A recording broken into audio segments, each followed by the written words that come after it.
Okay, tonight we're going to talk about when mom and dad first started dating. Hi, Mama.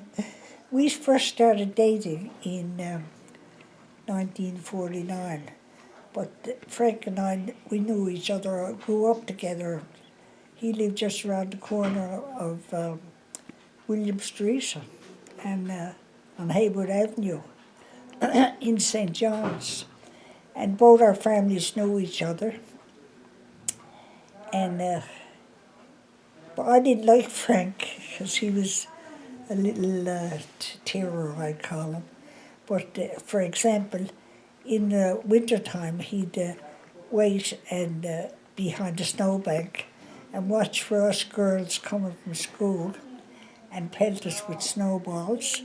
And in the summertime, he'd chase us and pretend he was going to hit us with, and beat up on us, as they say. But anyhow, he never did any of that. But it was sure a big torment. So anyhow, we grew up, like I say, on Hayward Avenue, and his grandmother had, excuse me, a candy store in the bottom, in the living room in our house. Was sort of turned into a candy store. That used to happen a lot years ago. And she used to make homemade candy and taffy apples and bullseyes and cold water taffy. It's unbelievable stuff she used to do. And she always used to look after Frank. She used to say, Here, do you need anything, Francine? And he'd say, no, Nanny, thank you, real mannerly. And she used to always give him money and say, if you need anything, tell Nanny. But anyhow, he used to go to her with his troubles and his good stories too. So maybe she had a method in finding out what was going on in his life. And then he used to go over, the nuns had a big vegetable garden adjoining the convent on Bonaventure Avenue. And him and the guys used to go over there and go in and say, hi sister, can we help you do anything to the principal?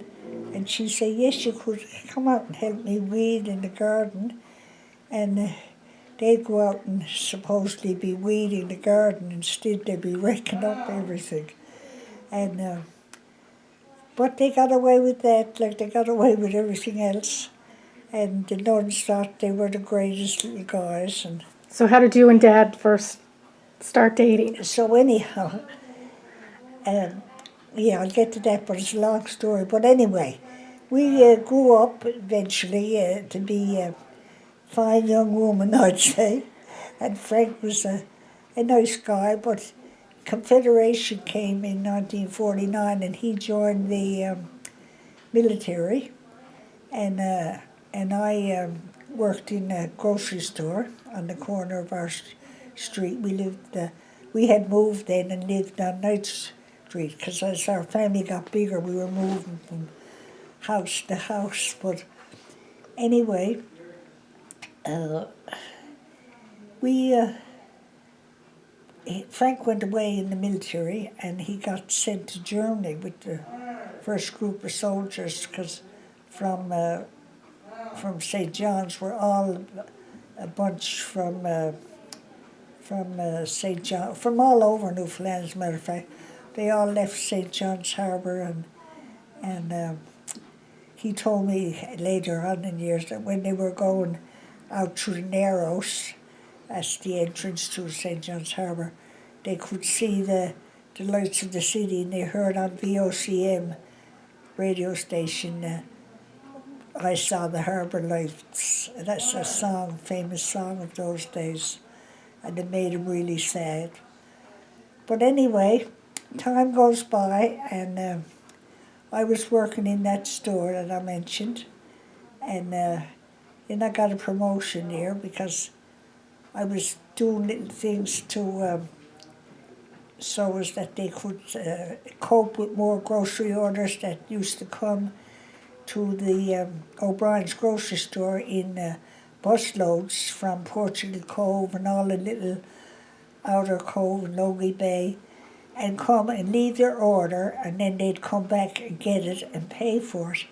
So I got made a method where the night before I asked boss May O'Toole if I could package up some tea. The tea was loose then, and you scooped it up and put it in paper bags, and like potatoes and flour, everything was, there was nothing packaged hardly.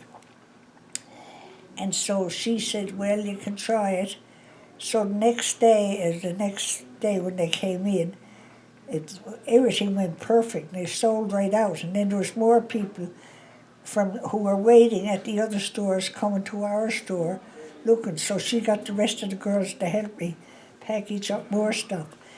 So that year, I'm just bragging now, that year, that was October, I think, and I was supposed to get, everyone got a bonus after they worked there for a year of $100, which was huge in those days.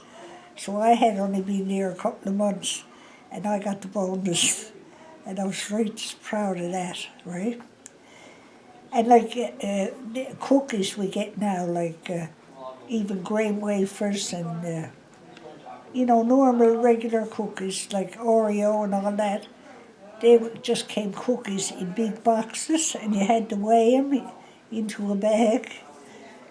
Things were so different then, it's unbelievable. I often wish that the kids today could go back and see how things were done in those days. They'd really be surprised. And I was thinking too, like some of the things that happened in those years, you wouldn't hear about it like for months after, because the communications weren't like they are today.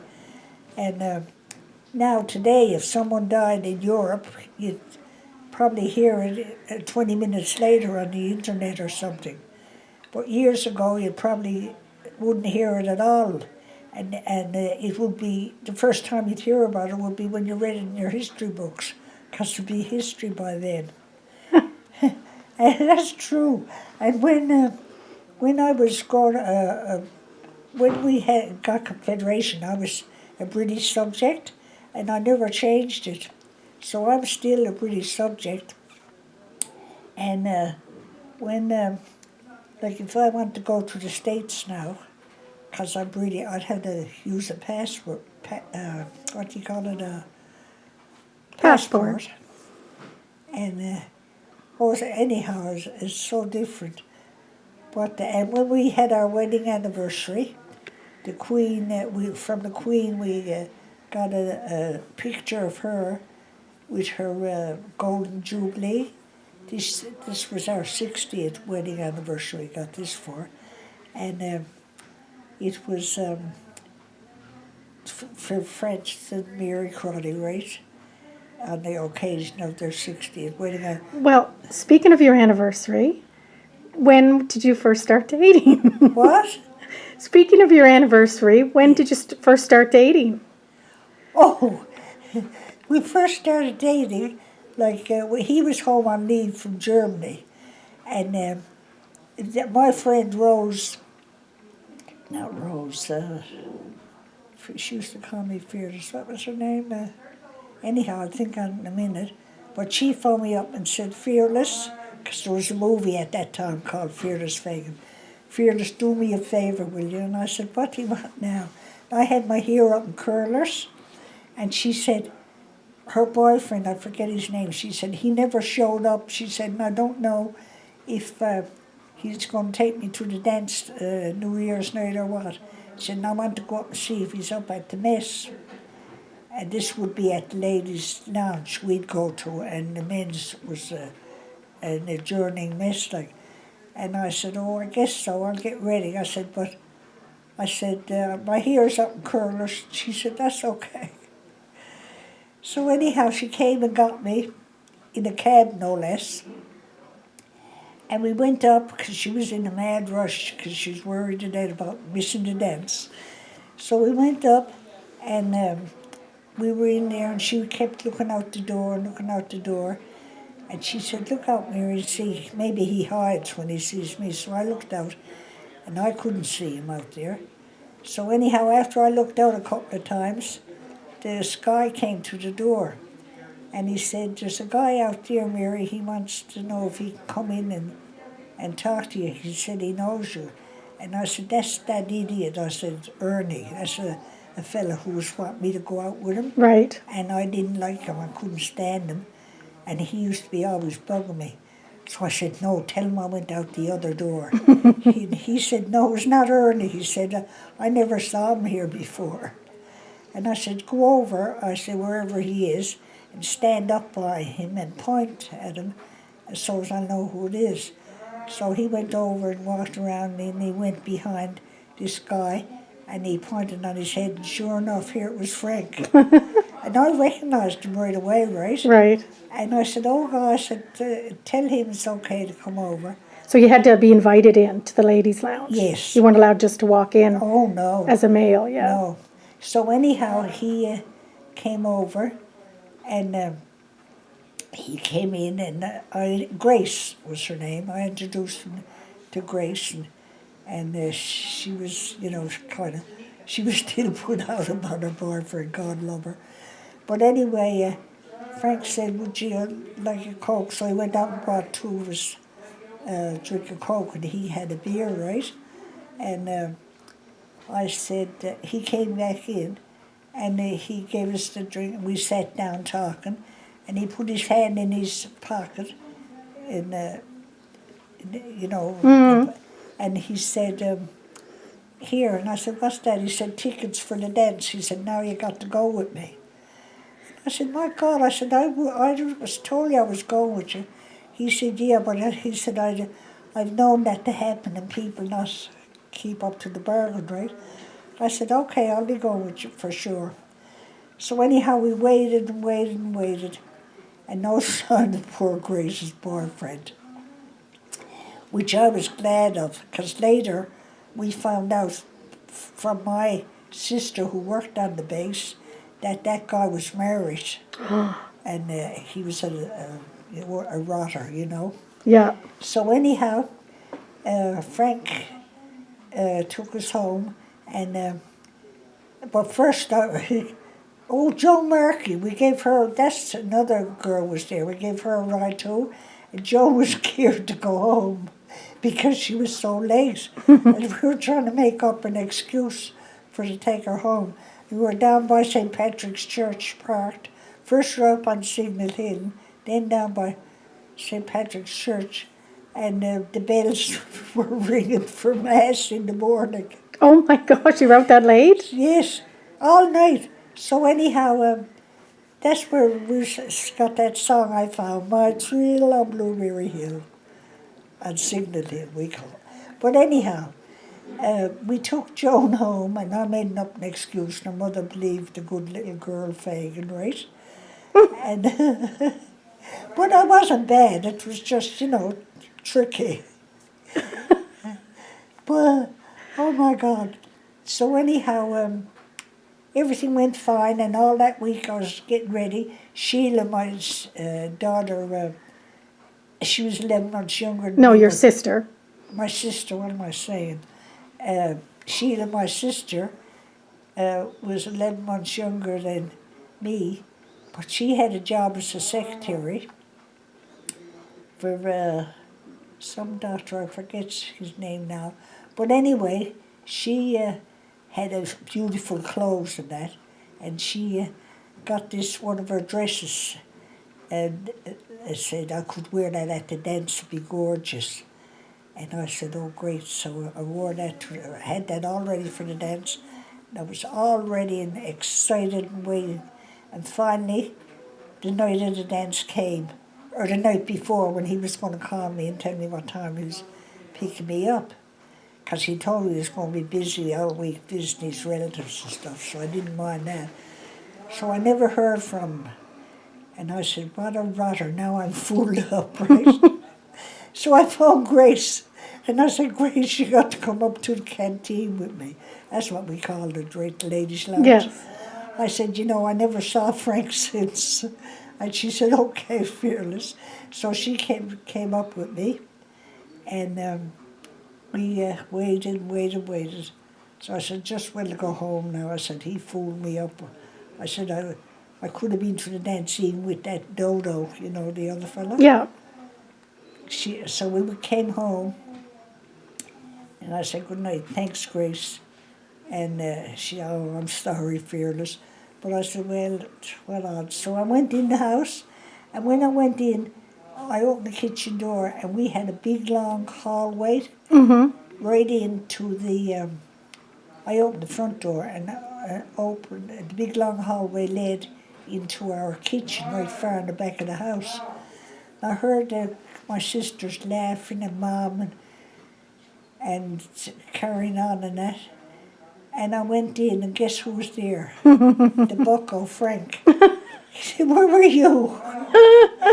I said, better than I said, why didn't you get in touch with me? He said, well, I've been here all night. Oh, my God. So anyhow, the next night, New Year's night, we went to the dance, and we had a ball. And we were up all night again, Nighthawks we were, and we went into Mount Pearl. Is it Mount Pearl? What's that in on the highway? Anyhow, oh my God, I forget now. There's so many places and things, and they're all changed now. Anyhow, I went in there, and we went into a restaurant and had a lovely meal, and then we left and came home, and but we went up on Signal Hill, overlooking the city and that, and had a few smooches, kisses and hugs.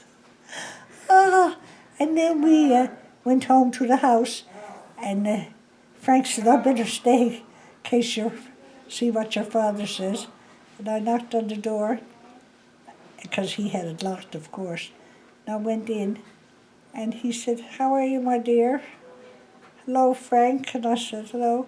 He said, I said, hi, Dad. Right brave. And he said, were you with Frank all night? And he said, yes, sir. We were together all night, and he said where we went and what we did and all that. He said, good, I'm glad you have a good time. He said, go to bed now. Oh, And that was all there. But there's a lot of little details I left out, like, you know, but that's okay. So how would you like to end it? how did I like what? How would you like to end this story? I like to end the story to say that the two lovebirds went out together, and he had to go away to the new base on Camp Utopia, and he was the only one at that time posted from St. John's to Utopia, I think. But anyhow, I'm going to end the story here because my mind is running now, and that leads to another big story. But I'll just say that they lived happily ever after. Oh,